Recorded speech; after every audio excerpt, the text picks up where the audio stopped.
Mobile input is huge. That's 90% of our data that comes in. Otherwise, I would just be sitting there inputting all that data, and that's automatic for them with time cards and work orders. It's hand in hand. For the amount of work orders we wrote in the Goodfellow Brothers network in that California region, we wrote about 6,500 to 7,500 of those, and another 2,500 or 3,000 PMs on top of that. So that's 9,000 or so work orders in a year as a first-year manager for myself. So to be able to jump into this and write and close 9,000 work orders, I'm very proud of that. It's a huge feat.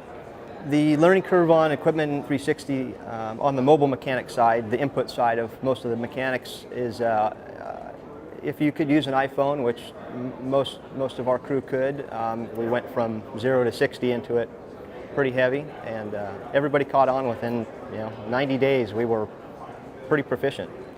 We had an awesome implementation officer that came into our organization there and fit like a glove, and really shared all his knowledge with us and made it that much easier.